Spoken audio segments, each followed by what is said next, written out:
step in, he's seen it up.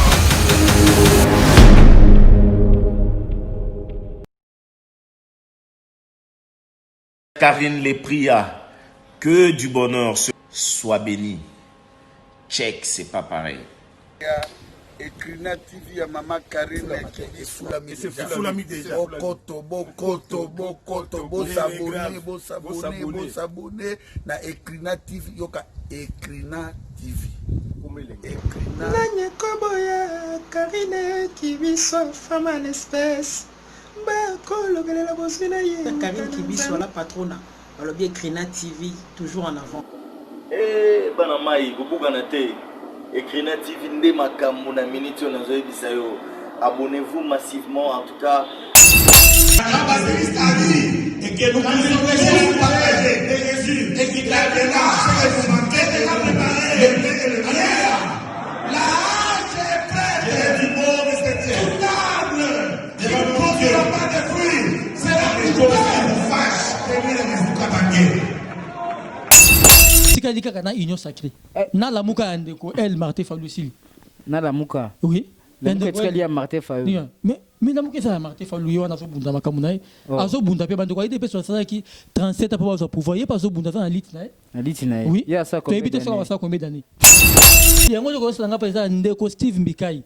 Bobenga ke Steve to Steve. Comment on est là ba réponse ça. Ah na ibite so ke za Steve so ki Steve na ibite ndeko wana Steve Mbikai. Après une semaine, ça a scandale. Il y a un langage. Au moins, une population. Bon, on a la politique. Le groupe qui a payé 2000 francs, Steve Mbikai.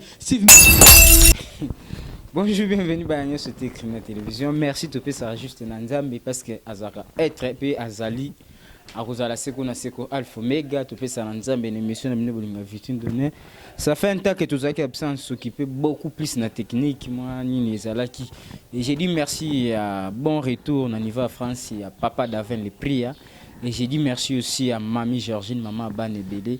J'ai dit merci vraiment à Madame Karine Kibiso. Vraiment merci à tous nos abonnés à Ekrina Télévision. Qui ont soutenir Biso. Je suis déjà de retour dans l'émission Nabino Sepelaranango. Trop vitrine d'honneur.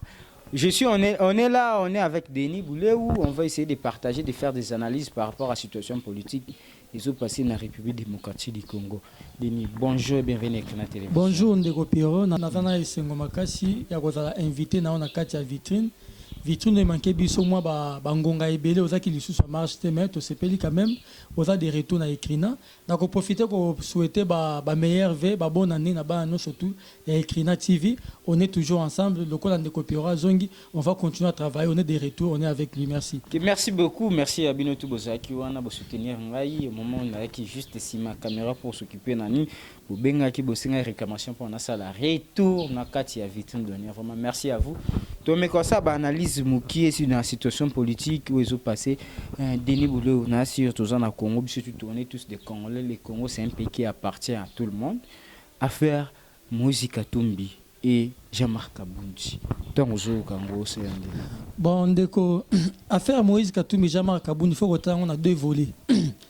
Premier volet ça nous que non quand le chef de l'État a lancé de consultation premièrement consultation qui juste président il fallait qu'il a consulté c'est lui qui était le maître à bord il consulte c'est lui qui va trancher c'est lui qui avait le dernier mot par rapport à la consultation il a fini ses consultations à juger bon pour mettre en place coalition à Sika quand on parle de coalition à Sika non premièrement à mettre fin à la coalition à FCC Cash où ils ont existé le société chef d'État, après consultation, a lancé au Ezaki Bongo nouvelle majorité ou à mettre en place Mikolo Zoya et encore lancé la coalition Africa. Tu as dit que surtout Nini pour parler entre président Jean-Pierre Bemba, président Moïse Katumbi, na président ya IDPS AI Ndeko Jean-Marc Kaboun, na yemoko chef de l'État. Na mayo basola ko na kati et le ça moi pas ces années. Bon, on a toujours dit que non en politique il n'y a pas de cadeau. Tout politique a toujours visé ses intérêts. En politique, il n'y a pas d'ennemis, il n'y a que les intérêts. Intérêts. Ne vont pas seulement arriver à Bandekwa Nakata Union Sacré comme si Bayako Sakana. Non. Bayaki n'a pas cahier de charges. Et ça a outil FCC, et ça a outil na la Mukato, et puis Bangonio surtout Nakata Union Sacré, Moutounion surtout avec n'a cahier de charges. Nous avons regardé moi le comme selon Ngai, on a mon aolo, bah ça juste que non. Union Sacré et ça retour, il y a bonne vision, il y a conscience, il y a tout Congolais. Union sacrée, ça plateforme politique, et ça parti politique, et ça juste vision. Yo na nous en parti. Au lobby. Yo en parti. Navana Arsène. Yanani. Alliance pour la République et la conscience nationale. Et à Excellence Justin Bitakoui Rabi Onaï. Merci beaucoup. Tout continue. Tout continue. Oui, nous sommes partis. Mais dans le plateau, nous avons engagé parti politique comme étant analyste politique. Juste une précision. On peut aussi parler de votre parti. Non? Oui, c'est pas un mais je ne suis pas venu représenter mon parti politique. C'est juste un cadre analyste politique. Mais qu'est-ce qui a fait que nous avons quitté FCC? Non, on est d'abord en Union Sacrée. Non, c'est une question. Mais on parle de l'Union Sacrée. On parle de l'Union Sacrée. Oui. Union Sacrée, Kolobakeno, Bandekoya, FCC, Bazaba, Démon. C'est pas ça. C'est pas ça. C'est une nouvelle vision qui est mise en place par les présidents de la République. Il faut abandonner les plateformes. On a repris les tout à zéro. Les anciennes plateformes politiques pour arriver. Mon frère, on a repris les tout à zéro. Le président a lancé appel à tout Congolais aux hommes sentis capables, compétents. Il y a quoi qu'on s'adhère à la vision à Union Sacrée. Lorsqu'on a repris tout à zéro, il faut abandonner Kabila pour venir intégrer. Non, mais non, c'est pas ça. Il a dénoncé ça dans le discours à 6 minutes. C'est là que dans votre parti, vous avez jugé bon et à quitter FCC pour se retrouver. Non, même pas ça. Quitter, c'est trop dire. C'est juste que nous avons suivi la vision, la bonne vision. Oh, c'est Union Sacrée. Oh, mais Mibi surtout Congolais, Nangana Bandeko, il faut que dans l'Union Sacrée. Oh, c'est vision pour l'intérêt à peuple. Et ça, intérêt à peuple congolais. Bien que la politique, tout va intérêt. Mais premièrement, nous allons d'abord travailler avec ceux qui sont là. Le but est que nous avons FCC, démonter. Et ça, nous avons embrassé une nouvelle vision. À travailler dans la vision à chef de l'État en place. Et ça, le problème, non. Allez-y comprendre que chaque politicien a par rapport à l'intérêt de la vie politique. Ça veut dire que Jean-Marc Kaboun n'a pas raison. Non, Jean-Marc Kaboun dire que non, il n'a pas tellement raison. À ça, il a raison, il est poussé à l'eau. Moi, personnellement, connaissant la politique, tant que mon travail est à l'Union Sacrée, quand on parle d'un cahier de charges, c'est quoi? Il faut proposer, après réussite à l'Union Sacrée, il faut qu'il y ait une garantie. La politique, ce sont des garanties, et ça va intérêt. Attendez que mende FCC mende pe aye. Aye ko revendiquer à quoi on n'a pas au côté de sa cahier de charges. C'est au chef de l'État de juger bon. Est-ce qu'aujourd'hui, on parle un peu du FCC? Surtout balongo FCC. Nini amala mubasala raté babosana kusala pendant moment bazana pouvoir au bayosala mon Union Sacrée. Allez-y comprendre qu'à l'ère que nous sommes FCC, ils ont existé. Cash, ils ont existé. Ni la mouka à côté bateau baye. Papa ne que ils ont existé. Ils ont existé. Quand on parlait de la majorité au sein du Parlement, ils ont dit que FCC cash. Dans l'ensemble, en réalité, la vision normale, à l'époque, nous avons dit autorité morale, il y a FCC cash et la chef de l'État, Tshisekedi Tshilombo. Mais tant que le chef d'État a décidé de retirer sa confiance dans la coalition, on a ce qui veut dire qu'il à mettre en place une nouvelle vision, Union Sacrée. Il y a un monde surtout comme il s'empresser, il Union Sacrée. Il y a un monde Steve Mbikai. Steve. Comment est-ce que Steve Mbikai. Après une semaine, il y a un scandale. Il y a un langage. Au moins, une population. Bon, on a la politique na biso. Le beau que qu'on a payé 2000 francs bêtement beaucoup non Steve Mbikai. Non mon cher. Bon Bitakoui. Total makambu politique au état fier les champs. Bitakoui na Moïse Steve Mbikai, ce sont les mêmes personnes. Total a Union Sacrée. Mais il y a pas ça qu'on a pas Steve Mbikai a sali déclaration une semaine a réitéré soutien et pas à autorité morale Joseph Kabila Kabangi. Après une semaine et demie a changé. Il y a Union Sacrée, la vision Union Sacrée, à comme on dirait que Tshisekedi a comme bien privé, à comme propriétaire, il y a Tshisekedi, à l'équipe même Kaboun na Kabouya. À comme même conseil à Keno, à comme même conseil à Keno, papa, au Katanga, tu as continué au Katanga, au Bung Sanga idée n'anga. Tu rejeté Kabila. À comme même conseil à Keno, Tshisekedi a un candidat unique en 2023 pour la Union Sacrée. T'as la flatteur. On est ça flatterie, ça flatterie. Ils sont nés à Bangouna, Bitakuira, Bangouna, Bitakuira n'a jamais dit ça devant les gens qui nous disent que non, papa dans le lobby, hein, dans le lobby, hein. Il y a tika ko flatté. Mais bino boyemba. Ah, ça la politique selon banalise. Bino boyemba nsembo ke FCC Zulu ka Bitakuira, vrai ou faux? Zemo yon. Bino na parti na. Papa na biso ke. Na tuni vrai ou faux? Yo so na parti na biso. Yo so na parti na biso kuti ba yema nzembo. Oui. Pour te dire que na yeli makamba parti na ngate premièrement. Na ye comme état analyste politique. Je n'engage pas mon parti politique bien ko yebi ba origine na ngate je suis pas venu pour ça. Merci beaucoup. Nous allons faire montrer au peuple congolais que non, aux a vraiment mutu ya Bitakuira, uza penza mutu ya parti na ye, uza pena mutu ya FCC bokimaki parce que crise politique et côté na FCC boye même pas ça toza na bonne vision ezani union sacrée, la vision qui a amené tout Congolais à la nouvelle conscience. Auti Lubumbashi auti Lukani nanyo Bitakuira. Oh, mais mon toko qui voyage privé. Ils avaient voyage privé. Asa Congolais. Ils avaient vu privé. Na biso beaucoup que mon cher. Na biso beaucoup plus de choses na poser la question. Porte-parole à partir de invité bo soigner makamba Arsène. Ngane ko beta masolo Arsène na beta masolo comme état analyste politique tout simplement. Lelo. Prophète de la nation qui pasteur na biso nani évêque Pascal Mukuna a télémélingo imulunda. Est-ce que propos anango imulunda tenaki tant yoyoka ya musakende. Mais c'est normal ba mité mais na bango na bango ba sala nzambe. Muku na zana raison. Pour makambo ngo imulunda le bwana eza vraiment participé ma. C'est très honteux de voir un monsieur qui était renommé na mboka o a sala biso na élection moko ya mabe pola muto boma seni zai. Mais ko ya côté makolo ba kenote ba kabola katange tikala bango. Et puis ba fidèle on n'a pas église ba continuer ko ça une église on. Ba fidèle conseil faut longo église on bo kangango. Et cette église a okanga. Ce qui veut dire que non, abandon makambo na moi kana pour nous déjà à étaler devant tout le monde à étaler que noté et ça katang et ça place là où coule le lait et le miel. Ceux qui boudé katanga ba katanga il faut muto qui se procéder et pas Joseph Kabila ou azaki président honoré à salata na yazo pe manakimia avant na ferme ne kuna vani na kimia ba tika Joseph Kabila avant na kimia il a fait son temps, c'est fini les ngoyemu nation des flatteurs bazo flatter Kabila vani na kimia. INC a 5 primature. Au lobby. INC a 5. On les a passés mon cher. Les passés comment? On les a passés. Les passés comment? On a makamo INC a 5 primature. Bon, c'est un parti politique qui a déjà koufa yango pour nous balayer. Non. INC a parti koufaté. Par rapport na kacha union sacrée mutunyo surtout assisaki na union sacrée azna droit ko senga poste.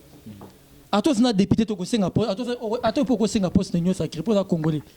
Et ça bonne vision ba Congolais tunga pe na ko senga poste na kacha union sacrée. Ce qui ba consulter ngai. Bazali ba ko ya ko senga poste ne balingi. Et ça union sacrée fait nouvelle division mutunyo surtout azna droit ko senga. Chef d'état na ko juger bon ko tchana nya ko tika nani. Lelo Bitakuira premier ministre, est-ce qu'il a quelque chose comme apport pour nos Congo oyo na des bons fonctionnements d'institutions? Pourquoi pas? C'est un politicien, c'est un homme politique renommé au Congo. Qu'est-ce que Bitakuira a déjà fait pour ce pays? Mais tu as le temps de suivre son parcours par toi, les Kanini Sala. Je sais parcours de Bitakuira na FCC. Oui, yo moko tala parcours na ebisika leka asala nini atika ba question ça nga ba réponse ça yo ndeko lobby est-ce que aza akoza la dîne na lobby hein naza porte-parole ya Bitakuira te naza porte-parole ya na Kabundu yo za porte-parole à Kabundu non et ça actualité politique mais ça actualité politique c'est une question politique exact tout dans l'union sacrée on n'est pas dans les choses mais on est à l'union ça qu'on parle ici il y a pas qui ne va pas répondre dans le but que non c'est un politique congolais il est capable de gérer il a des atouts il va gérer. Qu'est-ce que lui a déjà fait pour ce pays? Il a beaucoup fait comme exemple il a beaucoup fait comme exemple il a bien géré le ministère du développement rural s'il était coupable il a quoi? Il a bien dirigé le ministère de développement rural quand il était à la tête. Au moins, pour ça, 100 jours, Soka Zakana Balinga va arrêter, mais il n'est pas arrêté. Il est sorti main propre. À part ça. Mais exemple, bien surtout par rapport à procès 100 jours, là où on devrait arrêter la plupart des hommes politiques. Lui est sorti. Ceux qui lobby à part Mbongo 100 jours, so ba loba zonga sima. Mbongo ou balandela makabitakuira. Est-ce que Bitakuira otama boko quelque part te na Mbongo aleta? Bolanda yebo luka. Landela o luka batras, soko na batras, justice a ouvert pour na mutuno surtout. La question nga makasi saka pourquoi boloba FCC bazola luka Bitakuira. Ayiba ni na FCC nde balanda kai. Papa, na lobby bien que non, na yeko engagé parti politique te na ko engager mutu moko na ko mettre analyse politique so comprendre ngate. Il dit qu'à peine libération. Ça fait comment? Libération il dit qu'à peine premièrement tu remercie biso le chef d'état et loko ça qui va acte moko boya bien. Oh et ça biso surtout bien. Et ça pour na ko la preuve na bande ko nyonso ba chaka munoko. Oh non. Tu sais que d'ailleurs ça va gêner Kabila non. Tu sais que ça va gêner Kabila te. Edi Kapeni en Liban. Edi Kapeni en Liban. Bande ko tout ba mwana Liban. Pas en prison président Moussou a bimsaye. Dans le but président Kamere a fait son temps. C'est un grand politique. C'est déjà passé. C'est un homme politique qui a des capacités, qui a de grandes valeurs. Au cours de ma nani excellence nani Kamere a fait son bon temps.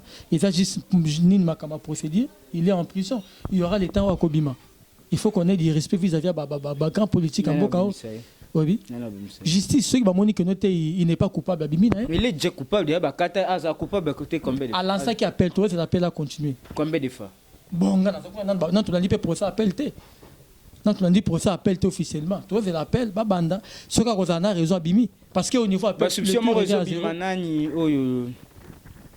comme on a proposé peut-être à cause de la présidente de la. Il y a l'Assemblée nationale qui moi un ancien fondateur il y a Ndeko Liao. Bon honorable Liao asa député non surtout papa. Il y a un débat que mutu nous dans la carte union sacrée. Asa na ambition ya ko solliciter poste OIE alingi. Et chef de l'état pe na côté na e asa na choix ko pona mutu non so ko pona parce que l'union sacrée et sa vision sika.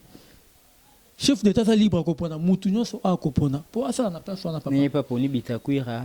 Atindie na est papa na lobby aza libre ko ça aza libre aza libre chef de l'état libre ko pas n'importe qui a ko pas tinda quelque part aza libre yo empêcher na tuni aza congolais aza congolais atindie na est aza congolais Bitakura lié biloko Kabila comme koto na est na lobby aza congolais papa aza zonga ke Lubumbashi aza congolais a tourné mboka oyo pendant 18 ans na FC sa zongi lisusu a changé malobi yo mona ça pendant 18 ans na FCC azara hein papa na lobby que aza politique qu'est-ce qui était à la base de Bitakura tout ça débat pourquoi se ramener kana Bitakura ne biso bien que na ko lukanga jour muso na parce que zanda kuna bino na boite zanda kuna ngai mais lukanga jour na ko autorisation na kata partie na ko la partie na ko répondre biloko twana je suis pas habilité à répondre à makamba Bitakura na plateau c'est mon président.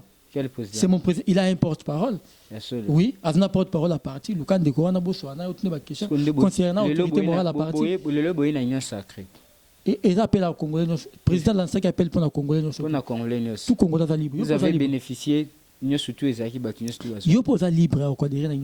Merci beaucoup pour comprendre que non, FCC, Kimi déjà FCC, na union sacrée comme Bitakira Bolandi. Non, Moutoua Kimi Ndeko, il faut recadrer. Il faut qu'on recadre le Moutoua Kimi FCC Azate. Et sa vision, il y a Sika Otokei. Et sa vision, c'est comme Congo Toazokeni. Vision. Et sa vision, FCC Zaganambokao. Tout caché dans le Sunambokao. Et ça te? Tout tika lika kana union sacrée. Na la muka Ndeko, elle, Martin Falusili. Na la muka? Oui. Martin Falusili. Mais la muka, ça a Martin Falusili. On a fait Bunda Makamunaï. A so Bunda Pe Bandeko, il y a des personnes qui 37 ans pour pouvoir. Il n'y a pas so Bunda dans la Litnaï. La Litnaï? Oui. Il y a ça combien d'années? Tu as évité ça combien d'années? Mais, avant la Lit, non? Bandeko, il y a des personnes Bundi pendant 37 ans. Il n'y a pas ça Congolais. A so Bunda Pe Bandeko, tu as évité ça combien d'années? Merci beaucoup. On est déjà presque à la fin de cet élément. Dernièrement, moi, de la fin, dans juste que non. Chef d'État na kati ya union sacrée, tu es bien que politique nyonso aya kapona intérêt nae. Kasi t'as pas intérêt peuple. Bien qu'il y a qu'au travail, maintenant muto senga poste par rapport à vision nae pour na kosunga peuple. Kasi to sengi na mo konza mboka taina biso bato malonga. O ba koyi ko mena biso mboka o ekende liboso. Peuple a souffert pendant 18 ans. Plus bonus, il y a 2 ans de blocage. Ça fait presque 20 ans. On était jeunes. Voilà aujourd'hui ce qui nous est arrivé. Maintenant, les cas entre Bandekouana, Jean-Pierre Bemba, président Jean-Pierre Bemba, président Jean-Marc Abound, AI, président Moïse Katumbi, Souka solution Kozamakaka. Tokoza solution, Makambo et Koleka. Qui me kozala? Bien que tu bêtes ma solo, il y a parlement au Deviango. Mais sur le Parlement, tu bêtes prochainement parce que moi, nous pesons, on a tout bêta qui ont déjà dans le Merci beaucoup. On est déjà à la fin de cet élément. J'ai dit merci à tout le monde. Merci à toi, Denis Bouléou. J'ai dit merci à Gilit, pas à qui on écrit la télévision, à Katia. plateau et à vitrine d'honneur. J'ai dit merci à frère Dieu, merci Banzouzi qui sera bientôt écrit dans la télévision. J'ai dit merci à la patronne, merci à papa d'avant les prix, merci vraiment. Il y a bien une soirée pour nous soutenir, bisous na vitrine d'honneur. C'est déjà la fin de cet élément, on se retrouve juste prochainement. Bye.